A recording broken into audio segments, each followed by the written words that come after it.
Hello friends, welcome to Psychologus. पिछली video में हम लोगों ने विकास के 11 सिद्धांतों के बारे में बात की थी और कहा था कि जो इम्पोर्टेंट 5 सिद्धांत हैं उसके बारे में हम बाद में डिस्कस करेंगे। तो स्टार्टिंग के जो 11 सिद्धांत थे जिनसे डायरेक्ट क्वेश्चन पूछ लिए जाते थे वो नॉर्मल हैं, लेकिन आज का जो सिद्धांत हमने जो 5 आपको सिद्धांत बताए थे जो एकदम से सेपरेटेड हैं और बहुत ही इम्पॉर्टेंट हैं, उसके बारे में आज हम बात करेंगे। मैंने आपको बोला था पिछले वीडियोस में, मैंने उन 5 के नाम बता दिए थे और मैंने कहा था कि मैं इसको एक एक करके डिस्कस करूँगी। तो एक बार हम फिर से आपको रिकॉल करवा देते हैं उन 5 सिद्धांतों के नाम और उसके बाद फिर एक एक को हम एक्सप्लेन करेंगे, डिस्कस करेंगे। वो जो बाल विकास के प्रमुख 5 सिद्धांत थे पिछले वीडियो में बताए भी गए थे, वो उसको मैं एक बार रिकॉल करवा रही हूँ। तो पहला है आपका नैतिक विकास का सिद्धांत। नैतिक विकास का सिद्धांत लॉरेंस कोहलबर्ग ने दिया था। दूसरा आपका आता है मनोलैंगिक विकास का सिद्धांत, जिसे फ्रॉइड ने दिया था।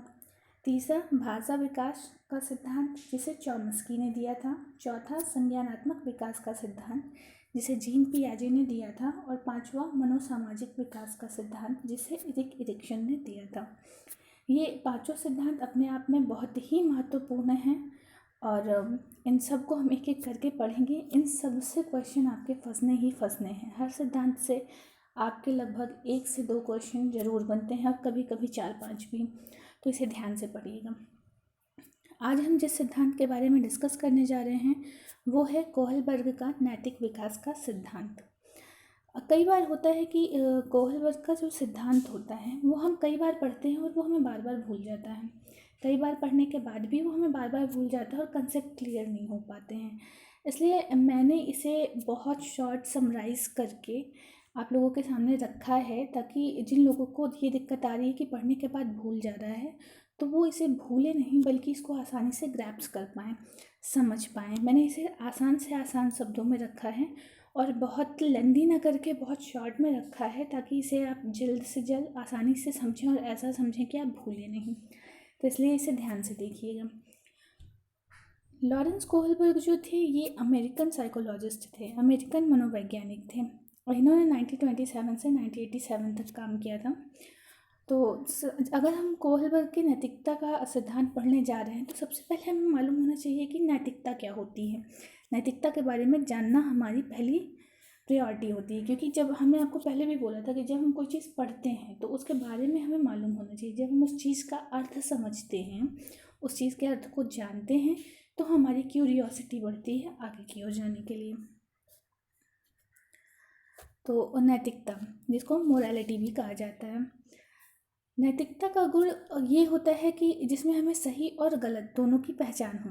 मतलब क्या करना सही है, क्या करना सही नहीं है, सही और गलत की पहचान के क्रम को ही नैतिकता कहा जाता है।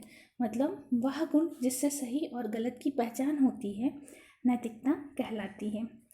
अब नैतिकता हमें कहाँ से मिलती है? एक क्वेश्चन भी एक बार आया था कि नैतिकता जो होती है वो जन्मजात होती है या अर्जित होती है। तो नैतिकता जन्मजात नहीं होती बल्कि अर्जित होती है। जब बच्चा बालक पैदा होता है, जब बालक का जन्म होता है तो उस समय उसे उसके अंदर नैतिकता नहीं होती है। उसे नहीं पता होता है कि वो नैतिक है या अनैतिक है। उसे नहीं पता होता है कि क्या नैतिक है क्या अनैतिक है। उसे मतलब नैतिकता का कुछ भी ज्ञान नहीं होता है। जब वो पैदा होता है तब वो पूरा कोरा होता है। फिर वो जिस परिवेश में बड़ा होता है उसी परिवेश के हिसाब से वो नैतिकता और अनैतिकता को समझता है। तो इसलिए हम कह सकते हैं कि नैतिकता जन्मजात नहीं बल्कि अर्जित होती है। दूसरा, ये हमारे सामाजिक परिवेश, हम जिस समाज में पलते बढ़ते हैं, जिस समाज में रहते हैं, उस समाज से ही हमें नैतिकता का ज्ञान होता है। नैतिक क्या है, अनैतिक क्या है, ये यहाँ से निर्धारित होगा जहाँ से हम बड़े हो रहे हैं, जहाँ जिस समाज में, जिस माहौल में हम ढल रहे हैं, बढ़ रहे हैं, वो सामाजिक परिवेश ही निर्धारित करता है कि नैतिकता क्या है, अनैतिकता क्या है। हर इंसान के संदर्भ में नैतिकता और अनैतिकता का जो है डिफरेंस आ सकता है, क्योंकि हर इंसान का सामाजिक परिवेश अलग अलग होता है। तो सामाजिक परिवेश ही ये तय करता है कि सामने वाले के लिए नैतिकता और अनैतिकता का अर्थ, नैतिकता और अनैतिकता का संदर्भ क्या है। फिर अनौपचारिक रूप से नैतिकता का विकास आस पड़ोस से होता है। वो सीधी सी बात है, अनौपचारिक रूप से जो नैतिकता का विकास है, नैतिकता का जो विकास होता है, शुरुआत होती है, वो हमारे घर परिवार, आस पड़ोस, स्कूल, इन सारी जगहों से होती है। तो ये आपको नैतिकता बताने के लिए था कि नैतिकता एक्चुअल में होती क्या है, इसका विकास कहाँ से शुरू होता है, कहाँ से ये शुरू होती है, जन्मजात होती है, अर्जित होती है, इसके बारे में हमने आपको बताया। अच्छा, जब भी आपने लॉरेंस कोलबर्ग के नैतिकता के सिद्धांत के बारे में पढ़ा होगा, तब आपने एक स्टोरी सुनी होगी जिसमें एक व्यक्ति रहता है जिसकी वाइफ बीमार होती है, वो बहुत गरीब होता है और उसके पास दवा के पैसे नहीं होते हैं। तो ये वाली कहानी आपने सुनी है, मुझे नहीं लगता कि वो बताने की ज़रूरत है, तो इसलिए मैंने उसे बहुत एलिबरेट यहाँ पे नहीं किया है। बाकी अगर आपको जाननी है तो फिर आप कमेंट बॉक्स में बताइएगा, तो फिर मैं उसे डिस्क्राइब कर दूँगी। आई थिंक कि अगर आप साइकोलॉजी के स्टूडेंट हैं तो आपको उस कहानी के बारे में पता होगा, तो इसलिए हम वीडियो की मेन चीज़ों पर फोकस करते हुए आगे बढ़ते हैं, हम उसे डिस्क्राइब नहीं कर रहे हैं। अब कोहलबर्ग के नैतिक विकास का सिद्धांत, इसकी अवस्थाओं की बात करें तो कोहलबर्ग के नैतिक विकास के सिद्धांत की जो अवस्थाएं होती हैं, तो वो पेपर में कई तरीके से क्वेश्चन पूछता है और बहुत सारे लोगों को आता हुआ गलत हो जाता है। जैसे नैतिक विकास के सिद्धांत की अवस्थाएं कितनी होती हैं? बेसिकली अवस्थाएं 3 ही होती हैं, लेकिन पेपर के हिसाब से, पेपर में जो क्वेश्चन पूछा है उसमें ऑप्शन के हिसाब से आपको समझना पड़ता है। अगर उसमें ऑप्शन में 3 है तो आप 3 समझेंगे, 3 लगाएंगे। 3 की जगह अगर 6 दिया हुआ है तो फिर आप 6 लगाएंगे। 3 और 6 दोनों दिया है तो आप 3 ही लगाएंगे, क्योंकि कोहलबर्ग के नैतिक विकास के सिद्धांत की जो अवस्थाएं हैं वो अवस्थाएं 3 हैं और इसकी उप अवस्था 6 है। मतलब 3 अवस्था है और 3 अवस्थाओं में 2-2 कर करके ये ऐड हो जाता है, मतलब एक अवस्था और एक अवस्था में 2 उप अवस्था, तो ऐसे करके पूरा ऐड कर लेंगे तो 6 हो जाता है। तो इसलिए अवस्थाएं 3, उप अवस्थाएं 6, ऐसे हम इसको समझते हैं। तो ये आप ऑप्शन के हिसाब से भी समझ लेंगे, इंडिविजुअल भी समझ लेंगे, तो आपको क्लियर हो जाएगा। अब हम इनके पहले सिद्धांत के बारे में बात करेंगे। तो इनका पहला सिद्धांत था पूर्व परंपरागत अवस्था या पूर्व नैतिक स्तर। पूर्व परंपरागत अवस्था या पूर्व नैतिक स्तर, इसको इंग्लिश में बोलते हैं प्री कन्वेंशनल स्टेज। अच्छा, मैं यहाँ पे एक सजेशन दूंगी आप लोगों को कि हिंदी में इसके कई सारे नाम होते हैं जो बहुत कंफ्यूजिंग होते हैं। मतलब आप एक बार पढ़ लो, 2 बार पढ़ लो, लेकिन लास्ट में पेपर के टाइम ये सब मिला के खिचड़ी कर देता है। तो ये कई सारे इसके हिंदी में नाम होते हैं और बहुत कंफ्यूजिंग होते हैं, तो मैं आपको सजेस्ट करूँगी कि आप इसके इंग्लिश नेम ज़रूर याद रखें, क्योंकि इंग्लिश नेम एक ही होता है और ये आपको ईज़िली डिस्क्राइब करने में, मतलब आप एग्ज़ाम के टाइम में अगर आपको भूल रहा है या हौच पौच हो रहा है, खिचड़ी हो रही है, तो आपको इंग्लिश वाला हेल्प कर देगा। तो इसलिए आप हिंदी भी जानिए लेकिन इंग्लिश अच्छे से जानिए, उसको पूरे तरीके से रटे रहिए दिमाग में, तो ये आपको लास्ट टाइम में कंफ्यूज नहीं होने देगा। तो पूर्व परंपरागत अवस्था या पूर्व नैतिक स्तर, इसको प्री कन्वेंशनल स्टेज भी कहा जाता है। इसका जो एज ड्यूरेशन होता है वो 4 से 10 साल का रखा गया है, 4 से 10 वर्ष। अच्छा, जब बच्चा पैदा होता है तब उसे नैतिकता के बारे में नहीं पता होता है, तो हम 0 से 3 ईयर्स का टाइम काउंट ही नहीं करते हैं। कोहलबर्ग ने अपने स्टडी में 0 से 3 ईयर्स को काउंट नहीं किया है, क्योंकि उनका मानना है कि नैतिकता का विकास सामाजिक परिवेश से होता है, तो उसके लिए थोड़ी बहुत समझ होनी ज़रूरी है, और थोड़ी बहुत समझ हमारी जो है वो 4 साल से डेवलप होना शुरू होती है। तो इसलिए उन्होंने 0 से 3 ईयर्स को माना ही नहीं है, इन्होंने 4 वर्ष से 10 वर्ष की अवस्था को माना है।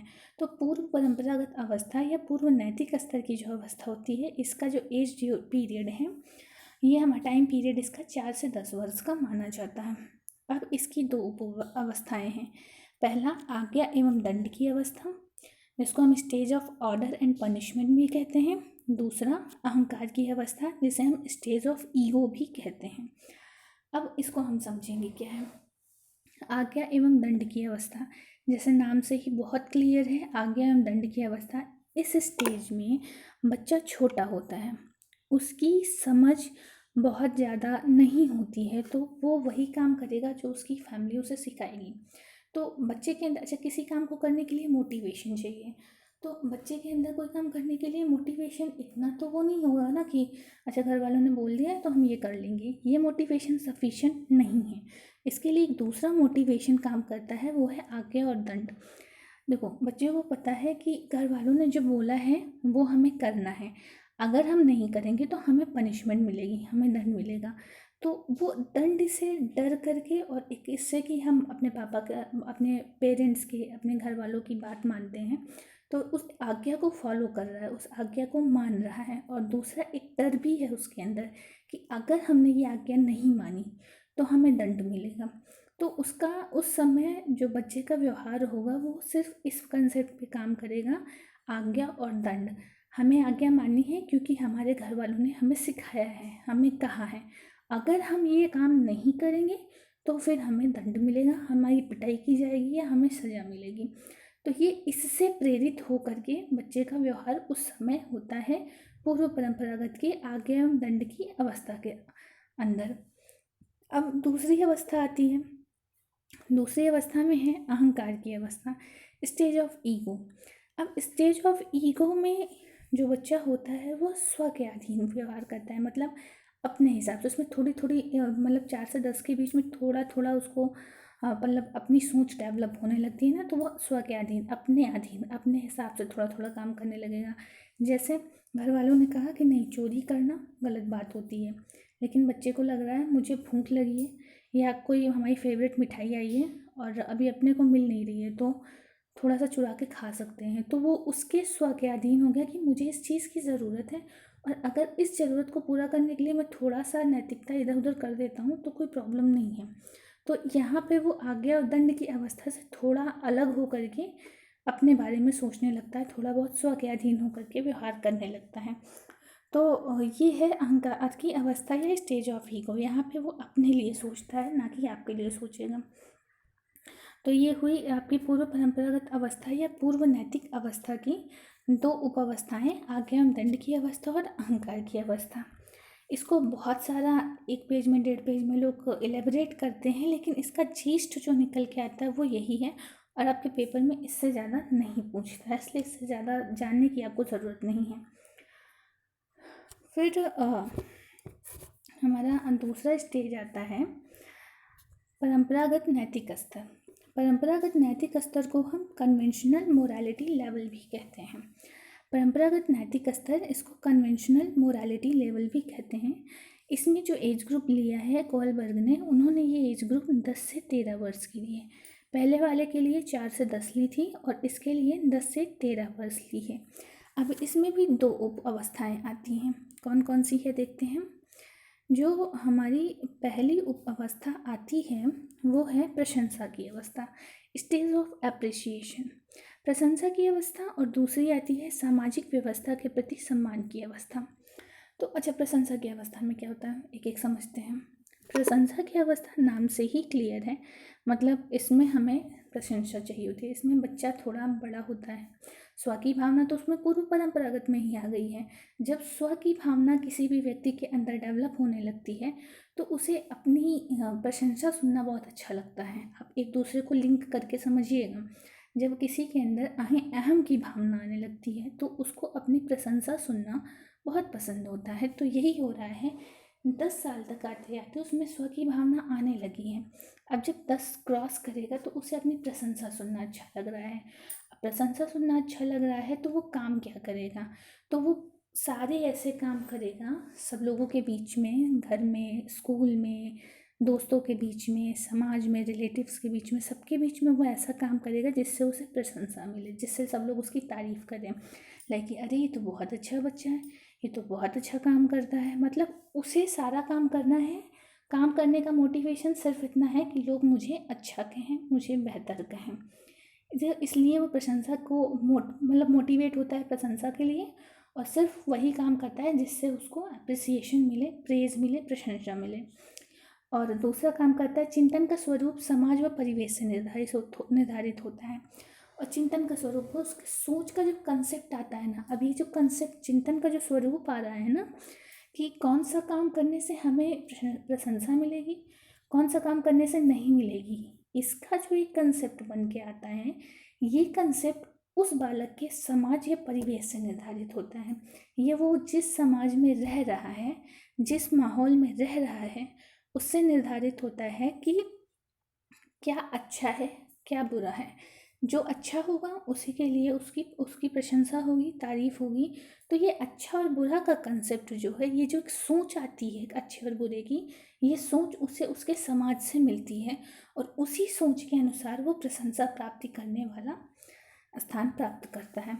वही व्यवहार करते हैं। एक छोटा सा एग्जाम्पल ले लो कि एक नॉर्मल घर का जो बच्चा है, मिडिल क्लास फैमिली का, उसे अच्छे मार्क्स लाने में प्रशंसा मिलेगी, उसे अपने बड़ों को रिस्पेक्ट देने से प्रशंसा मिलेगी।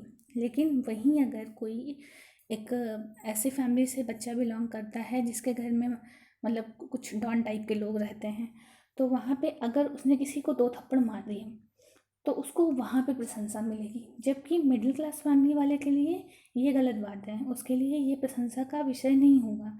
लेकिन उस परिवेश में जहाँ एक डॉन के परिवार का कोई बच्चा पल रहा है, वहाँ एक प्रशंसा का विषय है।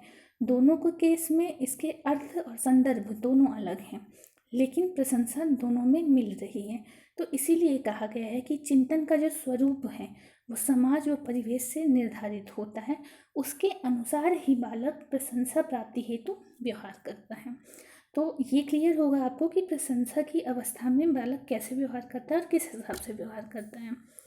अब दूसरा आता है हमारा सामाजिक व्यवस्था के प्रति सम्मान की अवस्था। सामाजिक व्यवस्था के प्रति सम्मान की अवस्था, इसको stage of respect for social system बोलते हैं। इसमें क्या होता है कि बच्चे में थोड़ी बहुत जिम्मेदारी आ गई है, थोड़ा बहुत समझ डेवलप हो गई है, तो समाज स्वयं का एक लक्ष्य और एक नैतिक जिम्मेदारी, वो समाज में रहता तो है। अभी इससे पहले जो काम कर रहा था किस लिए कर रहा था कि हमें प्रशंसा मिले, लेकिन यहाँ पे थोड़ा समाज हो, थोड़ा सा उसकी बुद्धि और खुल गई है, थोड़ा सा समझदार हो गया है, तो यहाँ पे वो ये समझ रहा है कि जो समाज है वो उसका खुद का है, तो वो उसके प्रति, समाज के प्रति एक नैतिक जिम्मेदारी, अपनी खुद की जिम्मेदारी रखता है कि नहीं, ये काम करना चाहिए, ये हमारे समाज के हित में है, ये काम नहीं करना चाहिए, ये काम अच्छा नहीं है। मतलब वो फिर अपने से एक लक्ष्य बनाता है जो समाज के अकॉर्डिंग हो। इसमें वो अपनी एक जिम्मेदारी से लेकर के काम करता है। इससे पहले वो प्रशंसा के लिए काम कर रहा होता है, लेकिन इसके बाद सामाजिक व्यवस्था के प्रति सम्मान की अवस्था में वो एक जिम्मेदारी के रूप में ये काम कर रहा है।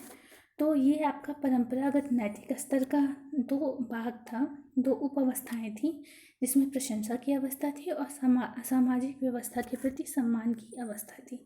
ये भी क्लियर हो गया होगा आप लोगों को। अब तीसरी और आखिरी स्टेज पे चलते हैं। तो ये है हमारी उत्तर परंपरागत अवस्था। इसको हम बोलते हैं पोस्ट कन्वेंशनल स्टेज। इसमें एज ग्रुप जो रखा है कोहलबर्ग ने, वो एज ग्रुप है 13 वर्ष से अधिक। मतलब 13 वर्ष तक तो इससे पहले वाली थी, अब 13 वर्ष से जो अधिक की जाएगी 13 वर्ष से, वो उत्तर परंपरागत अवस्था या पोस्ट कन्वेंशनल स्टेज में चली जाएगी। इसमें भी 2 उप अवस्थाएँ हैं, एक समाज के साथ संबंध और दूसरा सार्वभौमिक संबंध। अब समाज के साथ संबंध में क्या आएगा? समाज के साथ संबंध में कि जो बालक है अब थोड़ा मैच्योर हो रहा है, धीरे धीरे अब ज़्यादा मैच्योर हो रहा है। अभी थोड़ा थोड़ा हो रहा था, अभी ज़्यादा हो रहा है। क्यों? क्योंकि अब वो किशोरावस्था में जा रहा है। किशोरावस्था में जब जाते हैं तो वैसे भी उनमें होता नहीं है, एकदम एनर्जी से बच्चे भरे होते हैं, तो सारी चीज़ें करने के लिए एकदम से एनर्जेटिक होते हैं। तो अब उनकी सोच का दायरा भी बहुत बढ़ जाता है और सब कुछ आइडियलिस्टिक हिसाब से करना चाहते हैं, सब कुछ आदर्शवादी तरीके से एकदम महान बनने वाली स्थिति में होते हैं। जो भी करना है मैं ही मैं हूँ, मैं महान बन जाऊँ, मैं अच्छा कर जाऊँ, मैं ये कर जाऊँ, मैं वो कर जाऊँ, ये वाली स्थिति होती है। तो इसमें क्या होता है कि समाज के साथ संबंध बनाना, वो जो चाहता है कि वो समाज के साथ जो संबंध रख रहा है वो संबंध बढ़िया अच्छे संबंध हो, वो समाज के हित में कार्य करे, समाज के प्रति उसके संबंध स्थापित हों, अच्छे संबंध स्थापित हों। और अगर समाज का कोई संबंध या समाज की कोई परिपाटी या दायरा जो उससे के हित मतलब है, तो समाज के हिसाब से उसके हित में, लेकिन उसे ठीक नहीं लग रहा है, ऐसी कोई स्थिति आ जाती है, तो उस स्थिति में भी वो समाज के साथ छेड़छाड़ नहीं करेगा, बल्कि उसके साथ क्या कर लेगा, समझौता स्थापित कर लेगा। तो यहाँ मतलब थोड़ा सा कॉम्प्रोमाइज़ करने की स्थिति में आ जाता है, वो मेंटली इतना स्टेबल हो जाएगा कि थोड़ा बहुत समझौता भी कर लेगा, कॉम्प्रोमाइज़ भी कर लेगा, लेकिन समाज के साथ संबंध जो है वो अच्छा रखेगा, वो नहीं बिगाड़ेगा। दूसरी स्टेज क्या है? दूसरी अवस्था है सार्वभौमिक संबंध। अब इसमें थोड़ा और मैच्योर हो गया, अब उसमें वो अपना दिमाग लगा रहा है, अपनी दिमाग से, अपनी सोच से, अपने चिंतन से वो समाज के हित में कुछ कार्य करना चाहेगा और उसके लिए एक नियम बनाएगा कि मुझे इस नियम के हिसाब से काम करना है। जैसे जैसे कि वो ये समझ लेगा कि अच्छा अब ठंडी है, गरीब लोग होते हैं, उनके पास तो प्रॉपर सारी चीज़ों की व्यवस्थाएं नहीं होती, इस ठंडी पे मैं समाज के हित में गरीबों को कंबल बांटूंगा। तो ये एक मतलब सार्वभौमिक संबंध हो गया कि इसने समाज के हित के लिए कुछ करने के लिए सोचा, अपने आप से सोचा, और उसके लिए इसने नियम बनाए कि मैं ठंडियों में कंबल वितरण करूँगा। तो ऐसे नियम वो खुद से बनाता है और फिर उसे फुलफ़िल करने की कोशिश करता है। तो ये हो गया हमारा उत्तर परंपरागत अवस्था। तो ये पूरा रहा हमारा लॉरेंस कोहलबर्ग के नैतिक विकास का नियम, जिसके बारे में आज हमने डिस्कस किया। आई होप ये आपको पूरे अच्छे तरीके से समझ में आया होगा। अब अगला सिद्धांत हम अगले वीडियो में डिस्कस करेंगे। आज के लिए ये इतना काफ़ी है, और जो भी आप लोगों के फीडबैक हों वो आप ज़रूर बताइएगा। तो आज के लिए इतना ही। Thank you so much.